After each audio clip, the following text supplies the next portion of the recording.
Hello? Rescue hooks to rescue, Mayday!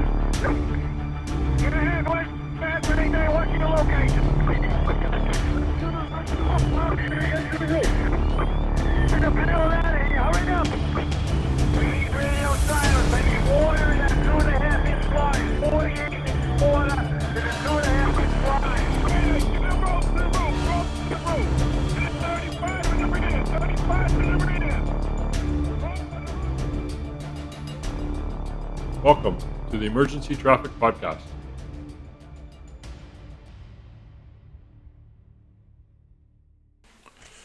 Hello and welcome back to episode number 58 of the Emergency Traffic Podcast, where we explore firefighter line of duty deaths, reviewing and discussing official reports such as NIOSH and others.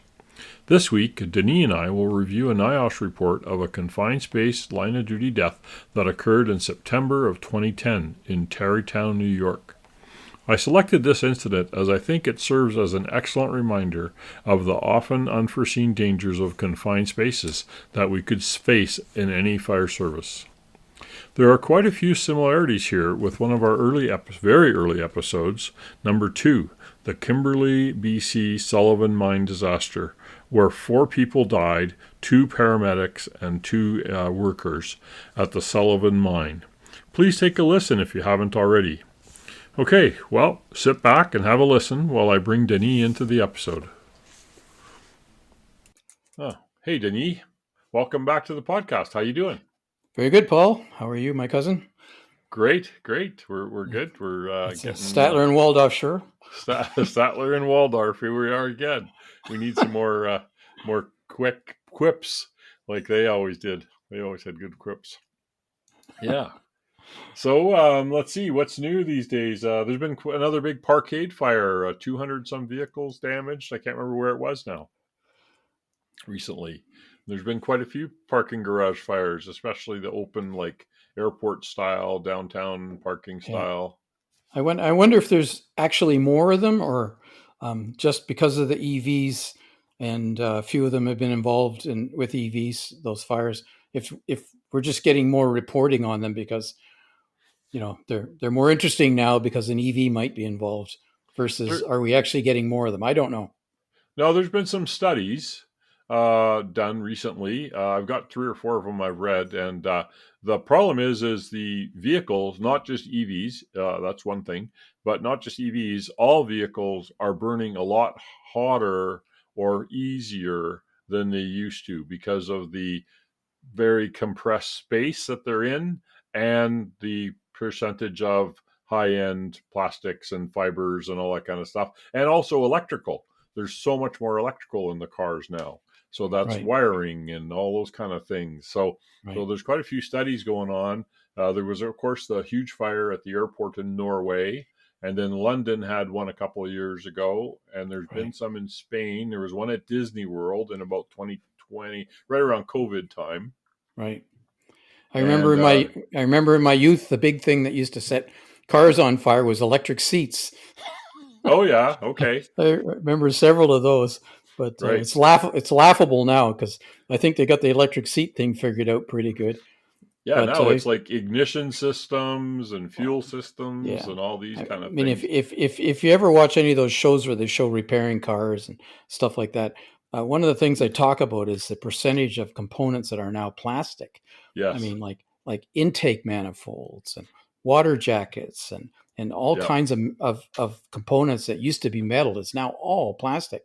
And if you go to a car fire, which I know a lot of our listeners do, and one of the things I noticed before I retired was you go to the car fire, and if the car fire was well advanced, you had no clue what make or model the car was because there was just so little left of it. You just looked at it, it was just little pieces of metal here and there, and you go, gee, I don't know what that was. Where in the old days, you knew very well, of course, because it was obvious. It was all metal. So anyway, plastic burns, I think we all know that.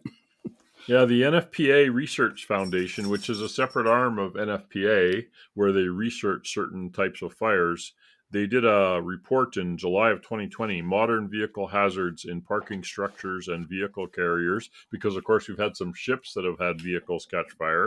Yes, a few. Fatal ones, too. And then in 2016, they did also a research paper on the lithium-ion battery energy storage systems, which affects that. Of course, we had the fatalities on the ship in New Jersey, Yeah. where it wasn't had nothing to do with lithium-ion. It was just a confined space, and the firefighters got lost. And we have Yeah. to do a podcast on that one.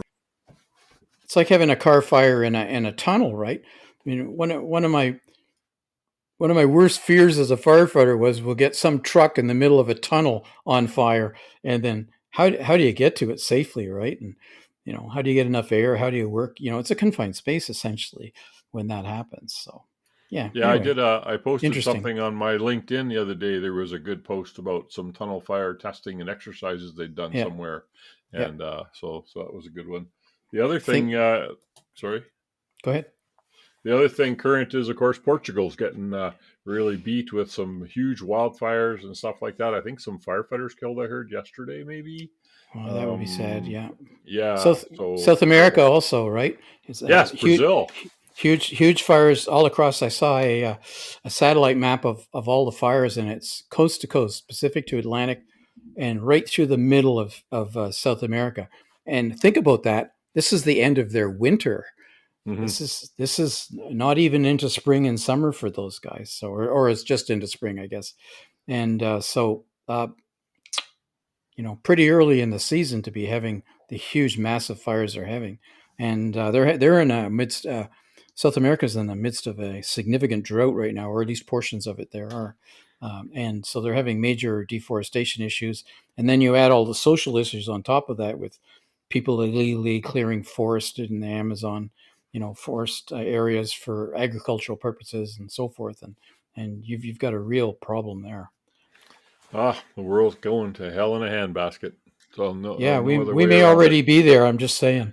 Yeah, you're right. Oh well, lucky we're old. We won't know about it. Yeah. No, So that those topics we're talking about are about as far away from this week's episode as you could get, I guess. that's right. Yeah. Okay. Bring me back to reality here. Here he comes. So this week's episode is about a confined space rescue line of duty death in Tarrytown, New York, which is just north of New York City, up near Yonkers and White Plains, up on the Hudson River, in 2010. September 6th of 2010, to be precise, a 51-year-old male volunteer firefighter died after being overcome by low oxygen and sewer gases while climbing down into a sewer manhole in an attempt to rescue a village utility worker who was down there working and became unresponsive. The fire department is a volunteer fire department that has 6 stations with 185 members that serve a population of approximately 12,000 residents. So this is your typical big northeastern United States big volunteer fire department with lots of members, lots of apparatus to serve their community. It's an area of only about 4 square miles. They also respond to the bridge and the river and stuff like that as well. There's a big bridge that crosses the Hudson River there. They get about 500 emergency incidents per year. The 6 stations house 4 engines, 2 ladders, a fireboat, a Zodiac rescue boat. I can't help but compare it with Lacombe, which is 13,000 people in middle western Canada. And we have 1 station. They're trying to get 40 members. They have 30 some. With only 2 or 3 rigs, a ladder, and a small boat. So it's quite a difference. And about the same number of calls. So wow. But you got a busy river, the Hudson, right? Right. And there's a lot of civilian boat traffic on that, recreational, and there may be some commercial traffic. I don't know if it goes that far up or not. And they would have Um, marinas and stuff like that. yeah, a lot of Yeah. this. Plus, did you not say that the New York State Thruway goes by there, or there's a Yeah, the major? thruway and a big bridge, Governor Mario Cuomo Bridge. Yeah, and the 95 goes down through there too, I think. I don't know. But I mean, Lacombe has Highway 2, which is like Yeah, apparently the second busiest highway in Canada, yeah, which I know I've walked every inch of it in our fire district many times because I spent most of my firefighting career out there on that highway. yeah. The department also does not provide emergency medical services.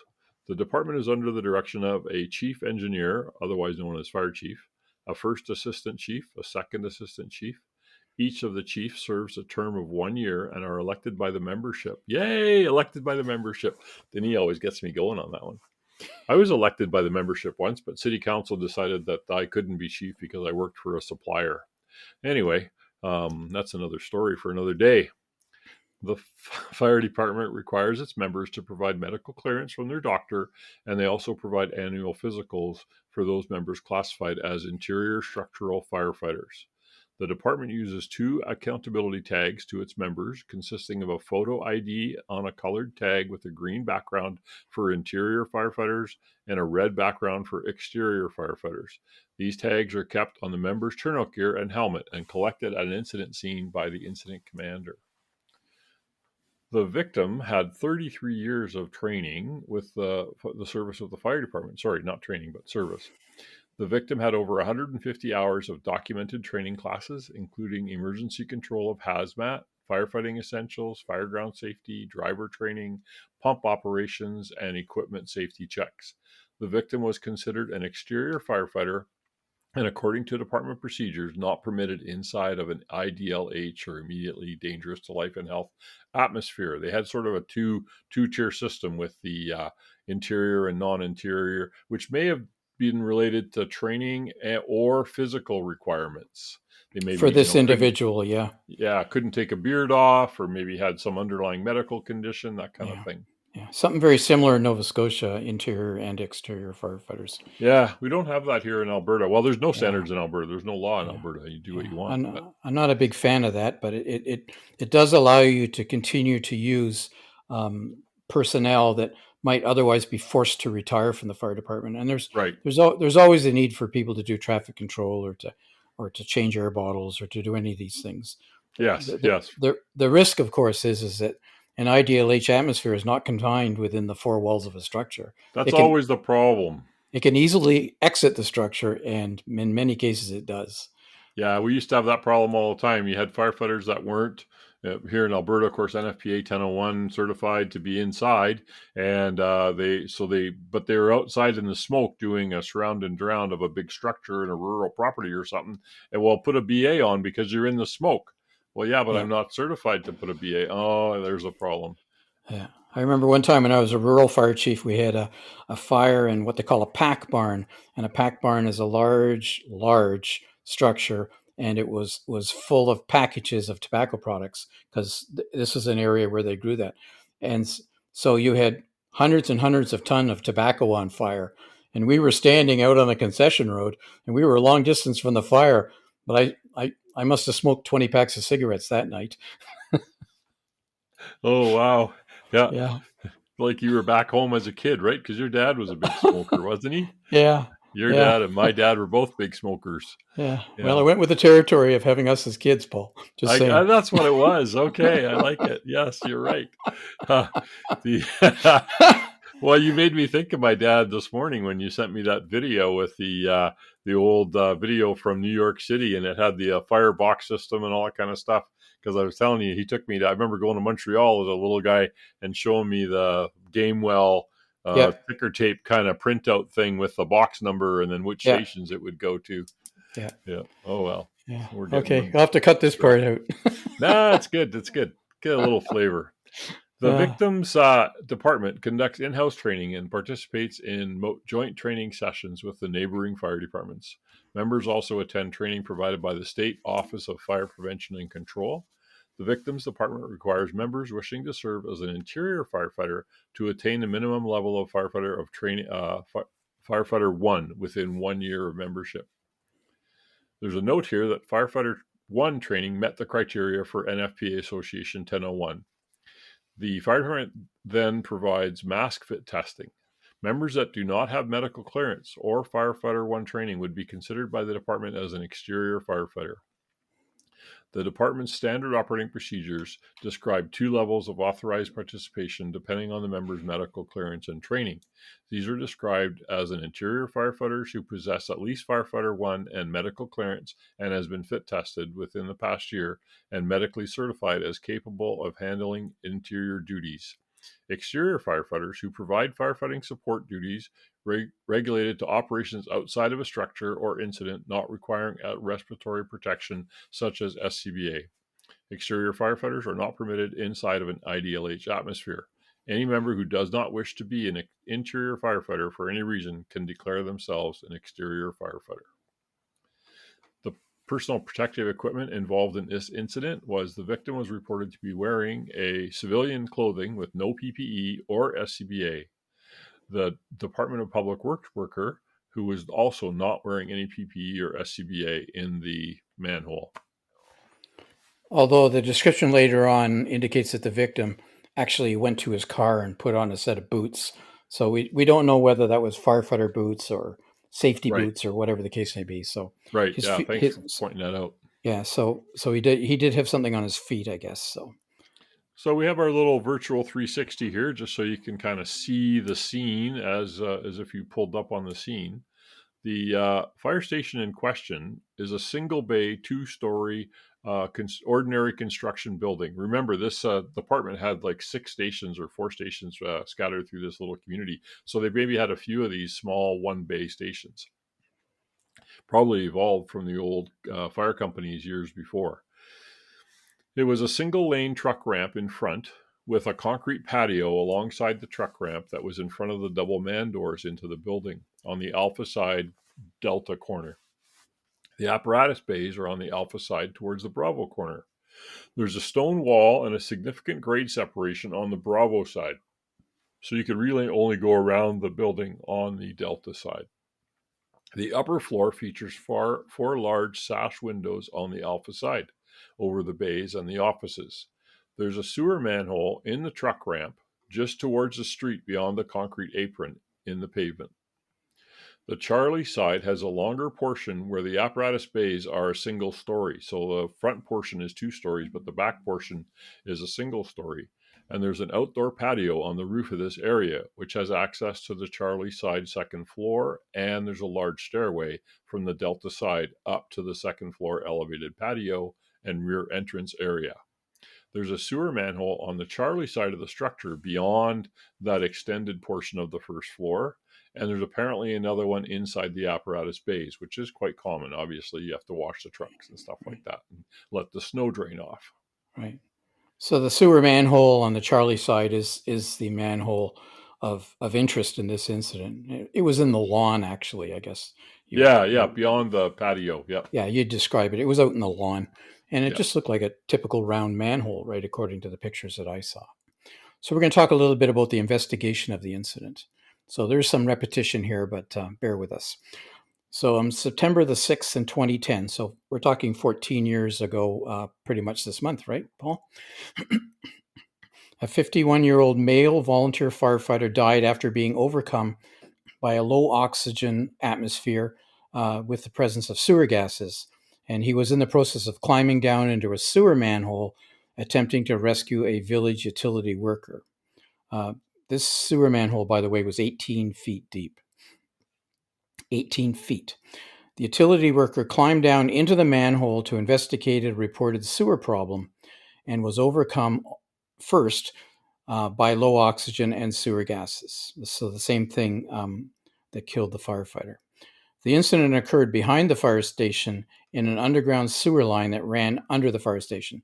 So this sewer line was coming, across the backyards towards the fire hall, passed under the fire station and continued out to the street. And there was a series of manholes, like Paul described, one in front on the apron, one inside the station, and one out behind. And it was the one out behind that the incident occurred at. So the fire chief had received a phone call from the Department of Public Works employee who told him that there was a sewer backup located around the fire station and that the employee needed access to the fire station because there's a sewer manhole inside. The fire chief responded to the station and moved a piece of equipment out of the fire station so that the apparatus would not be blocked by the utility trucks from the DPW that would arrive, in front in case there was an emergency. They could get the fire truck out. The victim and another firefighter learned of the sewer problem and also responded to the station to assist. We don't know how they learned of it, but so there was 3 sewer access holes at the fire station. one in front of the apparatus bay, one inside the fire station, and the one out back. The utility workers reportedly isolated the sewer problem to the area behind the fire station and then located the manhole behind the fire station as the source of the issue.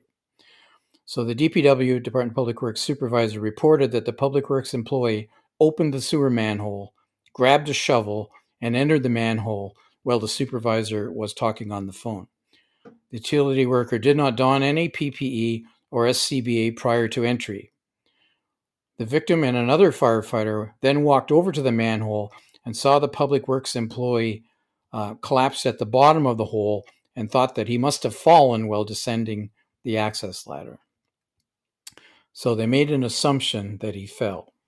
Typical confined space entry fatality. When I took training, EMT training, firefighter training, we used to call confined space a 2-for-1 because you always found 2 more rescuers for every one of the victims. And of course, our third episode was the Sullivan mine disaster in Kimberley, BC in 2007, where 2 workers and 2 paramedics died in a very similar circumstance. And it seems to be the lack of understanding is, oh, they must have fallen or they had a medical emergency or something. Somehow we missed that whole thing, that even 18 feet down, the atmosphere may not be the same as where we are. Yeah, situational awareness, and I know you've heard me go on about this before, but situational awareness is so key to survival as well as key to success. And in this case, an assumption was made that the Public Works employee had fallen. And as it turns out, that is not what happened. Although he did fall, but that's not why. So the second firefighter reportedly then suggested to the DPW supervisor that he go in and go down and get the downed utility worker. And the DPW supervisor reportedly said no and told the firefighters to get boots, rope, and a gas meter from the fire truck. So the fire chief saw the volunteer firefighter, the victim, yelling to the employee in the manhole, so presumably yelling down the manhole. I spent many years working in industry, and with relation to confined spaces, if any part of your body enters a confined space, a hand, your head, anything, you're considered in violation of that confined space. You've actually entered it. So even sticking your hand in is not permitted within the rules generally of occupational health and safety.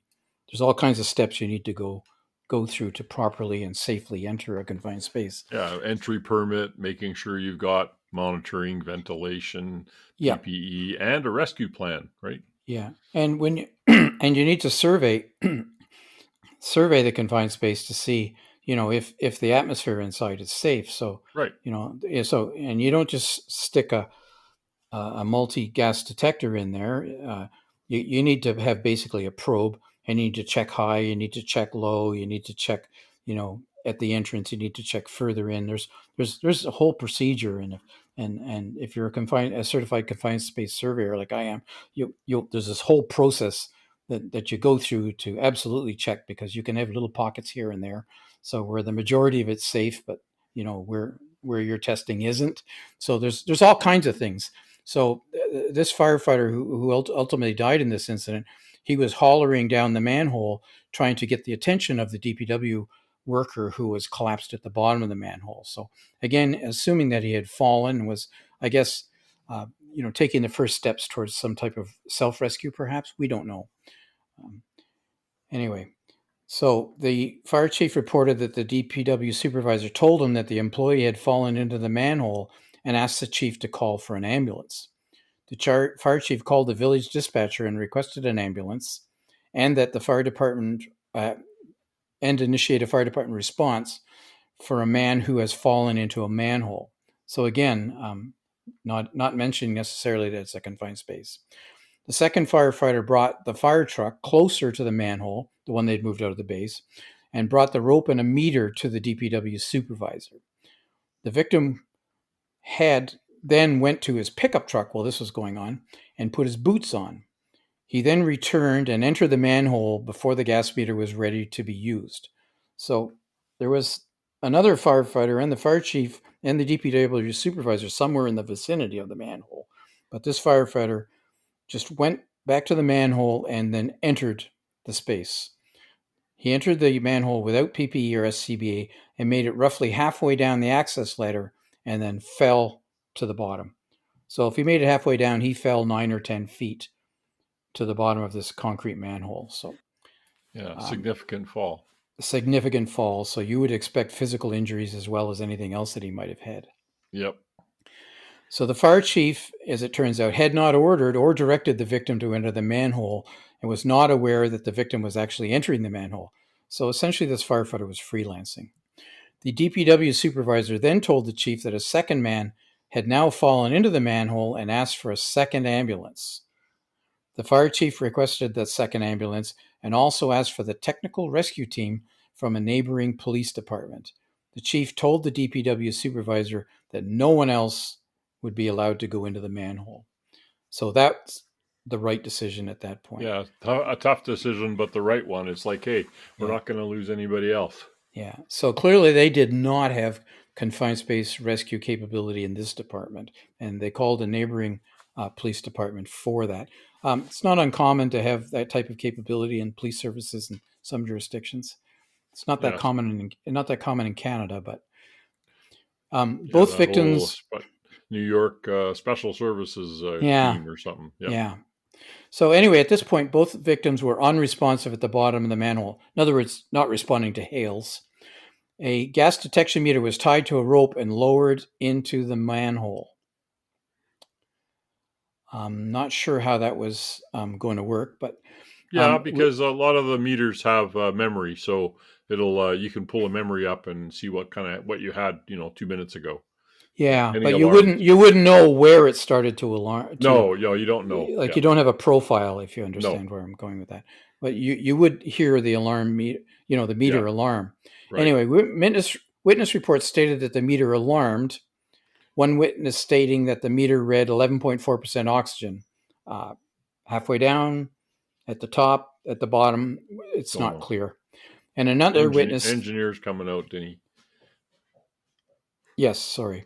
And another witness stated that the meter read 14% oxygen. So 2 engines and 1 ladder truck from the department involved were now on the scene and started to set up for a rescue attempt.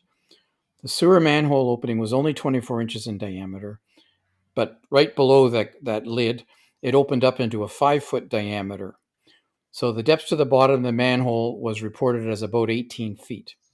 So they then set up a tripod over the manhole and they put a fan into service, blowing fresh air down into the manhole.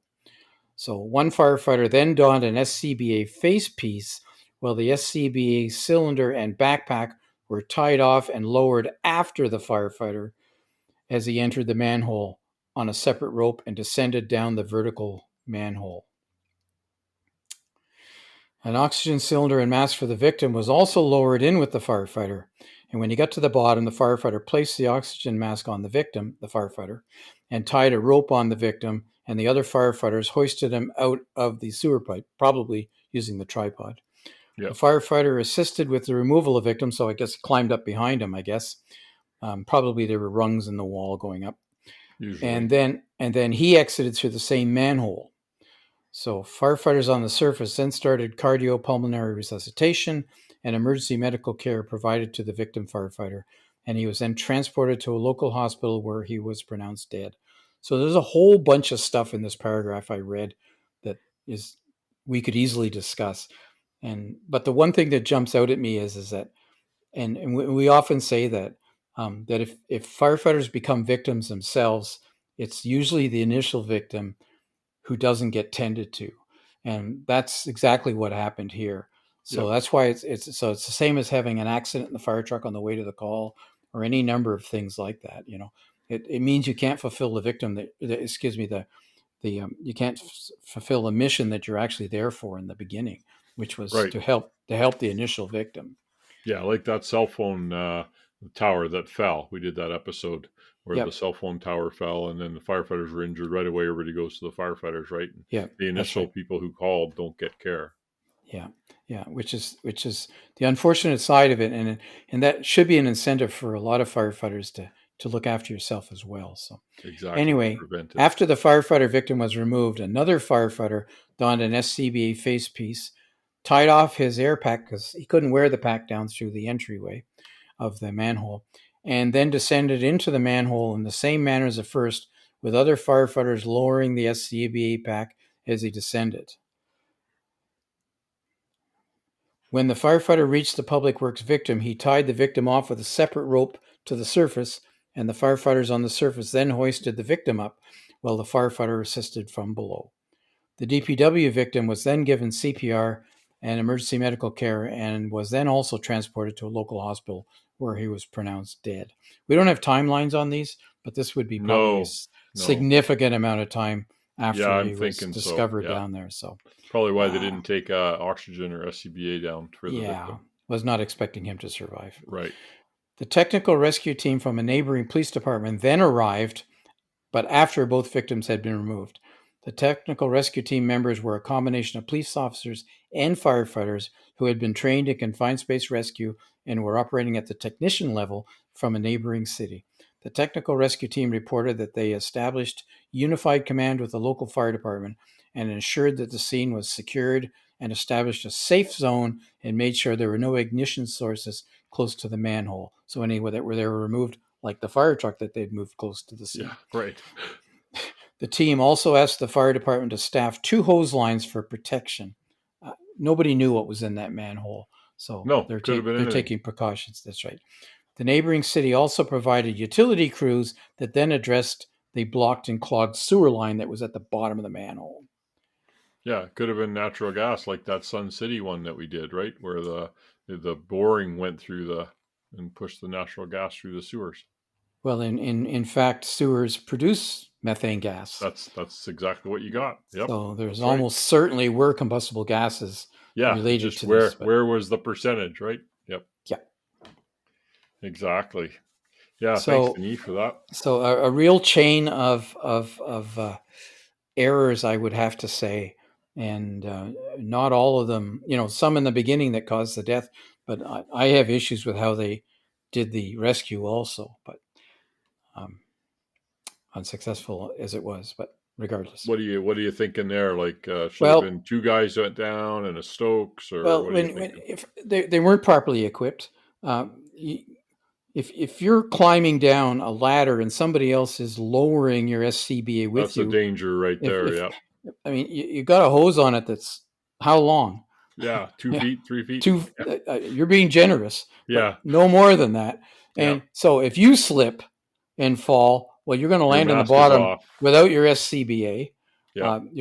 If they drop the air pack, your mask is off and your SCBA air pack is gone. And an airline with an escape tank would have been a more effective tool. Yeah.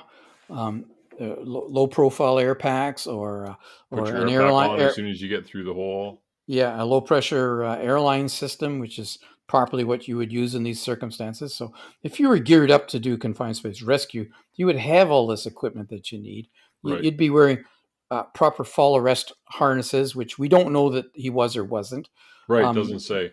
Was the first guy and the second guy that went down to rescue the other 2 guys, were they tied off to a proper anchor points? Were there secondary safeties? Were they using the tripod? Were they lowered on the tripod? Did they climb down the ladder? We don't know any of these things. I suspect very much that they climbed down the ladder, free climbing. There might very well have been a line on them. That's possible. But, with a meat anchor at the top, possibly, which is, a problem perhaps. So there's... Anyway, they went down and they got out the two victims, and they got out themselves with their lives, which is a good thing. So that's the good side of it. But highly risky, in my opinion and my experience, I must say. Definitely. Yeah, and we're not talking 1987 here. We're talking 2010. I mean, this is not long ago, and it's not in the middle of nowhere, right? I can see it in some rural town in Western Canada, North America, somewhere where there is no technical rescue team. I can maybe kind of see that, but here. Yeah. Most communities are, and I was talking to Paul before the broadcast here, was, I've been in a lot of fire departments over the years, and besides my industrial departments, we didn't really have confined space rescue capability. and the fire department is called on in many cases to do these things because you've got workers. You might have a guy from Bell working in a vault. You see them all the time. Yeah, you could have electricity, like Con Ed or one of these people working in transformer vaults. Confined space is just a place where humans don't normally occupy, and you don't have a door to walk in and out. So confined spaces can be quite surprising in some cases. You don't think they're confined spaces when they are. Yeah. And you can have conditions they're extremely hazardous. Ditching to put in a water line to a house can be a confined space. Yep. And you can easily have a collapse hazard there, particularly if it isn't done properly or something happens that's unexpected. And most fire departments don't have the capability. In rural areas, you've got silos, of course. Those are confined spaces. And there's a lot of incidents on an annual basis over workers being trapped in silos or being overcome by silo gases. Sewers, you've got organics down there, so your organics produce carbon dioxide and carbon monoxide and methane as decomposition products of their just being present. And the fact that you're in a space that's not freely ventilated, these things will accumulate. They consume the oxygen, so you're going to have a depleted oxygen situation there. Do you have the proper equipment for testing the environment within those spaces? Like I mentioned earlier, you don't just stick your gas meter down in the hole because, number one, you can't read it, and secondly, it's very easily contaminated. All it needs to hit is a bit of liquid, and it's done for. It's done, so you properly have a probe, a metal probe, and you have a hose that's attached to that, and you use this wand properly for doing your testing and so forth. So there's all kinds of things that's necessary. And usually that's beyond the capability of most fire departments, and because they just don't use it often enough, they don't feel confident to buy the equipment, to train the staff, and then write all the SOPs and everything that goes with it, which is not going to include lowering an SCBA and a rope, I'm pretty sure. So there's going to be a lot of issues like this, and people don't get into it. But yet you could have utility workers, construction workers, all kinds of people within your jurisdiction doing things that are technically confined space, and they're all supposed to have rescue plans in this environment anyway. So what they would do if there was an incident, and if you look at some of these plans, you might find that fire department is written in as their rescue agency. Yep. And that's not because they contacted you and told you that you're on their list of rescue agencies. That's just because they did that in case an OSHA inspector came by and they could say, well, yeah, we have a rescue agency. It's the fire department. Oh, no. When I was in Fort News Saskatchewan, to us. we used to get called all the time in Fort Saskatchewan for all the various chemical companies out there. And the smaller ones would call up and say, okay, so we got to go into this confined space and stuff. And we got people and they're trained and they're doing all the stuff and permits. And you guys will be our rescuers, right? And we said, no. We will not be your rescue plan. You need to have your own rescue plan. Call us if something goes wrong, and we will definitely be your third line. But we are not your rescue plan as required by OSHA for your workers. We will be the next one. And they're like, oh, really? And it's like, yeah, because we are not standing by ready for you to go at any moment in case, what if we're on another call? You got to have your own plan, and then we will come. Right. And that would appear to have been the case in this incident, whereby the DPW people were there working in this sewer, and they had to call a neighboring jurisdiction through the auspices of the fire department to get them to come and do the rescue. Although the fire department did do the rescue, they weren't qualified, and I would suggest they did not have the proper experience to do it. Typical firefighters, right? Yeah. Get her done somehow. Yeah. So the message out there is that you yourself may be in a situation like this someday, and you need to be thinking about that and doing what you need to do to make sure that you're either ready or you don't get yourself in this pickle to start with. By the hard thing to do, we don't do that. I'm sorry. That's right. Yeah. But I know who does, and we can call them. That would be the second part to your answer. I've done that with water rescues. I'm sorry, it's under the water. We do not go there. Yeah. On the water, yes. Under the water, yeah. No. But we know who does, and we're calling them. Yep. So, some contributing factors from this NIOSH report, which I forgot to mention at the start. We're getting all this from the NIOSH report. Occupational injuries and fatalities are often a result of one or more contributing factors or key events in a larger sequence of events that ultimately result in the injury or fatality. NIOSH investigators identified the following items as key contributing factors in this incident that ultimately led to the fatalities: unrecognized hazards involved with the confined space, lack of standard operating procedures for confined space technical rescue operations, ineffective incident management system for a confined space technical rescue operation. They made recommendations, of course. Recommendation number 1: fire departments should ensure that firefighters are properly trained and equipped to recognize the hazards of and participate in confined space technical rescue incident. Even like 10, what's technical rescue? Oh man, I 10, forget the numbers now. 1860, I think it is. Yeah, maybe that's the new one. Yeah. Anyway, and the awareness level, right? I mean, at least get that. The fire department should provide confined space awareness training as a minimum requirement for all firefighters, and more advanced confined space training for those personnel who might be called to perform confined space rescue work.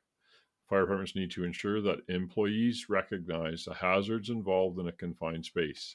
A confined space refers to a space by which design is limited openings for entry or exit, unfavorable natural ventilation, which could contain or produce dangerous air contaminants, or oxygen deficiency, which is not intended for continuous employee occupancy.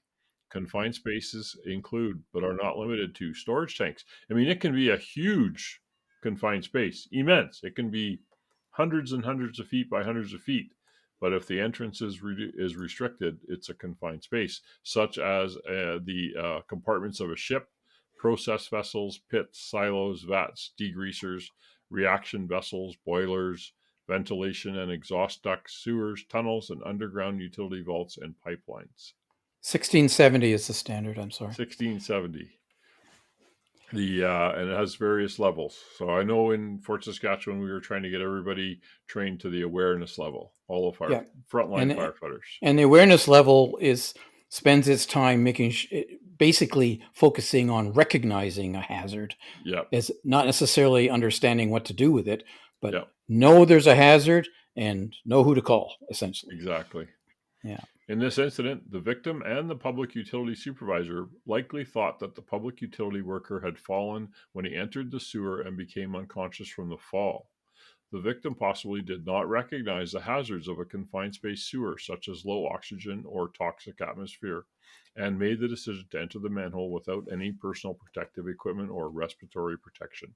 If the victim had received the minimum awareness level confined space training, he possibly could have recognized the hazards and performed non-entry rescue operation procedures, such as recognizing the need for confined space search and rescue, initiating contact and establishing communications with the victim if possible, recognizing and identifying the hazards associated with non-entry confined space emergencies, and perform a non-entry retrieval using some sort of device that you could maybe lower and hook onto the person, etc.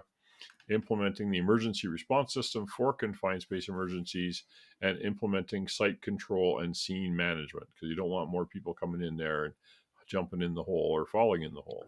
Yeah. So this one's a tough one though, I'm sure, for the guy. I mean, it's 18 feet down, so it's not just a quick. I'm going to stick my hand in, grab the guy, and pull him out. It's not like that. There's no pike pole long enough. Yeah. And yeah, a pike pole's not long enough. And, these retrieval things we use for underwater rescue, the long pole with the loop on the end, so you wouldn't probably have had that necessarily here or have used it. But if this person had considered, would he have gone 18 feet underwater to pull somebody out? Mm-hmm. And it was like, would you have been equipped to do it? And chances are you would not have been equipped to do it either. Like I was saying in the preamble, that's why when I was looking for an episode to do for another episode for September, at first I kind of thought, well, it's kind of a minimal episode, and I wasn't sure if this was what we wanted to do. But there's so many good lessons in here for every fire service, every rescue service, because these events do happen, and it's lessons worth learning is why I picked it. Yeah. Oh, most definitely. Yeah. But it's a tough one though. It is. It's tough. I mean, because you see the person there, it's automatic. You're going to go there. You're going to do it. Let's go. I'm a firefighter. I saved the world. I got my cape in the trunk, right? Fire departments should, recommendation number 2, fire departments should ensure that standard operating procedures regarding technical rescue capabilities are in place and a risk-benefit analysis is performed to protect the safety of all responders. It's important that the fire department has SOPs to guide responders to recognize the presence of a confined space hazard, to respond accordingly, and to request appropriate assistance of qualified technical rescue confined space teams. Some fire departments may not have the resources to support a confined space rescue team, a combination of individuals trained, equipped, and available to respond to confined space emergencies. In this incident, the fire department was contacted by the Department of Public Works to move apparatus from the fire station so they would not be blocked in by the utility trucks in case the fire department had an emergency call. The incident escalated quickly from assisting public utility crews by moving apparatus to witnessing one of the workers become unconscious and fall inside the sewer. The victim and others apparently did not recognize the hazards associated with confined space sewers, such as toxic atmosphere, low oxygen, and attempted rescue of the public utility worker. The victim was overcome by toxic sewer gases and low oxygen, became unconscious, and fell to the bottom of the sewer. The chief called for a technical rescue response from neighboring police department, and while they were responding, other fire department personnel on the scene used ropes and SCBA lowered separately into the sewer and removed the 2 victims. Fire departments should have clear SOPs defining procedures that should be taken by response personnel when dealing with technical rescue incidents and ensure that a risk-benefit analysis has been performed. And even though they got the guys out and performed CPR and stuff like that, that probably was riskier than they shouldn't have done that, because that they're very, very fortunate that we didn't get another incident, which is what happened in Kimberley. Is the 2 people went down. It was an oxygen deficient atmosphere. And one person went down, the second person went down, the paramedic went down, fell. The second paramedic stuck their head inside the door, saw their partner fall down, and went down with them, and they were all 4 dead. The fire department got there, Kimberley Fire Department, and initially they got called for a water rescue because the person had fallen in the water at the bottom of the sump. And so they got halfway there, and somebody said, "Whoa, confined space, hang on, bring the other truck." And they had their confined space equipment, and that's how they did the rescue. Yeah. Yeah. I had an incident in one of the places I was the fire chief, and some guy had dropped something and had gone down a sewer grate, and he pulled the cover off the grate and was reaching down inside, and then slipped and fell in head first, and he died through probably positional asphyxia, but might have been contributed to by whatever atmosphere that was in there. And the page out for it was unclear as to what exactly was going on. And so it wasn't until the first crew arrived on scene, observed what was happening, and realized they didn't have the equipment with them that they needed, although we did have the equipment. Right. It just wasn't dispatched because it hadn't been, transmitted, the dispatch hadn't been clear as to what had happened. And dispatchers are so locked into what the caller gives them. I mean, and if you don't have a dispatcher who's got, their spidey senses going, you need to ask this question, you need to ask that question, it's easy for inadequate or incomplete information to be transmitted to the fire department. And you arrive unprepared, basically. Yeah, the coroner's report for the Kimberley incident did blame ambulance dispatch for responsibility for the accident, because again, the information was given to dispatch, but they didn't process it or pass it on. Now, there was extenuating circumstances. The person had worked a really long shift, and there was construction in the building, so they didn't hear everything. There was a lot of disruption, and therefore these circumstances all not on the dispatcher, but on the agency that was managing dispatch, which was the BC Ambulance Service. Yeah. I had one dispatching service whose habit was anything like that where they had information or was a tiny bit sensitive or something. They would page it out and say, "Call dispatch." Yeah. And man, I was all over them about that stuff. I says, "No, stop it. There's nothing you got to say that we don't want to hear." Yeah. You're just slowing everything down. You're creating an opportunity for a mistake. And the guys with a cell phone going down the road code 3 to a call that he knows. Essentially, he's finding out over the phone what it's about. Yeah. Well, Yeah. great, you know. What about all the other crews? Exactly. The rest of your crew? Yeah, Nobody I hate knows that. because you Yeah. haven't said it. Could So the it's just officer on nonsense. call please? Could the officer on call please call dispatch? Uh-oh, what's this? Yeah. Yeah.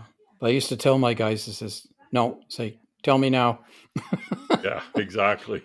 Yeah. Yeah. So it's interesting in this, though, that you can kind of read between the lines that why did the sewer worker go down there in the first place? Exactly. Was he a newbie or a summer student, or Doesn't say, but if he's been like working with sewer? Yeah. that Like, wouldn't be where's their procedure. SOPs? Yeah, exactly. And most places today, I mean, there's no way the city of Lacombe guy would do that. It's like, This is no, I got to have a confined space entry permit. This is 2010, not Yeah, 1970. exactly. So it's an interesting. We don't know the answers to those. No, we There, don't. there, there was a parallel investigation, I believe, that was, on the DPW side of things, right? Oh, So okay. it mentions it in the NIOSH report. So it may be possible to request that and go see about, but it's beyond the scope of what we're doing, obviously. Right. So. Yeah. Anyway, recommendation number 3, fire departments should ensure that an effective incident management system is in place that supports technical rescue confined space operations. So confined space operations are one of the 16 or 18 types of rescues that are in the technical rescue standard, right? So there's a lot of different ones, right? So anyway, all technical incident. Oh. yeah, all technical rescue, search and rescue incidents, the organization shall provide supervisors who possess skills and knowledge commensurate with the operational level. And operational level is defined in NFPA 1670, Chapter 414. That's not actually the chapter number, but that is the paragraph number. And even though this references the 2009 standard, that's still a valid reference for the current standard. So if you want to look that up, NFPA 1670, Chapter 4.1.4. So at this incident, the chief and other firefighters responded to the fire station to assist the DPW in a non-emergency event. So that's before this happened. The incident escalated to an emergency incident that they believed was a medical event with a public utility worker, and then further escalated to a confined space rescue event after the victim entered the manhole. The fire chief requested the assistance of a technical rescue team from a neighboring police department after the victim had entered the sewer and was then overcome. The chief did not order or direct the victim to enter the manhole. He was not even aware, reportedly, that the victim had entered the manhole. While waiting for the technical rescue team to arrive, a rescue mission was conducted by firefighters entering the sewer using SCBA. Note the firefighters climbed into the sewer through the 24-inch manhole with their face pieces on, and the SCBA lowered after them on a separate rope. Handled by firefighters. They performed this one at a time and were able to secure, so in other words, they did it twice, were able to secure a rope on the victims, and utility workers and crews hoisted the victims out of the sewer. An effective incident management system was never in place, and it did not recognize the hazards or prevent the victim or other firefighters from entering the sewer without proper procedures in place. The responding technical rescue team that was eventually called by the fire chief had the proper training. They were at the technician level. They had the skills and they had the equipment to extricate the victim safely and the utility worker from the sewer. Although the 2 firefighters who entered the sewer and those others who assisted on the surface performed heroically and were in a brave operation to extricate the victim and the utility worker, the operation required a higher level of training, more personnel and equipment, and an effective incident management system to adequately ensure the safety of all responders. Rescuers cannot perform a safe and effective rescue when they become victims as well. Back to what we were talking about earlier. Exactly what we were talking about. And I remember I used to do a lot of aerial ladder training because I sold aerial ladders and would do the firefighter training and stuff like that. And I often would try to emphasize to the firefighters, it's usually when your guard is down that an accident happens. So you didn't get called for a fire. You didn't get called for an accident. You didn't get called for a person in a manhole. They didn't get called. and therefore you're not in your response brain. You're not looking out for everything. You're not queued up. The endorphins aren't working. And I mean, the time you're going to tip the ladder truck over is when you're changing the flag or putting up the Christmas lights. It's not when you're rescuing Johnny out of the river, because you thought it all through when you did that, but you're not in response mode. And that's exactly what happened here. Hey, can you come move a fire truck for us? Oh, by the way, my guy just is passed out in the sewer. Oh, hang on, I'll go get him. Oh, that's exactly what happened. They weren't in Yeah. response mode. Otherwise, they probably would have implemented a lot of this stuff. And the chief, most likely would have said, no, you're not going in there because you're not even approved for an SCBA. Yeah. Yeah. But in fact, when the first guy passed out, that would have been the trigger for an emergency incident. It's a call. And it was. So the chief called it in, and he had additional responders coming, and so the bells rang and everything happened. So at that point, they should have been in rescue mode. But clearly, this guy who went in was freelancing, is what he was doing. Yeah. So he says, I can look after this, and and so he went and did it. We don't know if there's any relationship between him and the guy who's down there. Right. We don't know if they were friends or related, or who knows. That's not covered. And if that was a factor, man, that would be even tougher. But same thing in Sun City, Wisconsin, with that gas leak. Hey, that's my building. It's my business. Let me go inside. I know the layout. I'll go check it out. And boom. Yep. Fatal. Yeah. Recommendation number 4. Yeah. Fire department should ensure that safety officer is properly trained in the technical rescue field before being performed is on scene and integrated into the command structure. Technical search and rescue training exercises and in actual operations, the incident commander shall assign a safety officer with the specific knowledge and responsibility for the identification, evaluation where possible, and correction of hazardous conditions and unsafe practices. At this incident, the incident escalated from a non-emergency event to a suspected emergency medical event, and then to a confined space rescue event. Fire department response was eventually initiated that included a request for technical safety from neighboring police. The fire department safety officer qualified in confined space rescue could have provided the incident commander with information that could have minimized the threat to other emergency personnel assisting in the operation. That's exactly like we said. And again, the chief, if he would have thought of it from a command perspective, it's like, hey, Joe, you be safety. Okay, now Joe's thinking about safety. What could go wrong here? Oh, hey, hang on, guys. If that guy slips climbing down the sewer, he's going to lose his air. Yeah. Yeah, essentially nothing really went right in this incident. I mean, they did get the victims out, but they're really, very fortunate they were able to do that without having, more people down. Exactly. They're very lucky. And aside from that, there's not a lot else that went right. And there is, like as goes the first 5 minutes, then goes the next 5 hours. You've heard that before. Right. That's right. Usually when you get off on the wrong foot to start with, it just gets worse from there. It's so hard to recover when you get off on the wrong foot. Yeah. And that's exactly right. Well, we kind of beat this one to death, but I thought it was a good lesson for us to share with people. Yeah. On Very sad day for those guys, that's for sure. Very sad day for them. Yeah. Yeah. Okay, well, thanks for listening to another Emergency Traffic Podcast. We appreciate your interest and hope that you keep finding them interesting and informative. Give us a star, a like, or a thumbs up on the app that you use to listen. It helps the algorithms for more people to learn about our podcast. And you can follow us on our socials, and that's about it for this one. Be safe out there. Take care every day.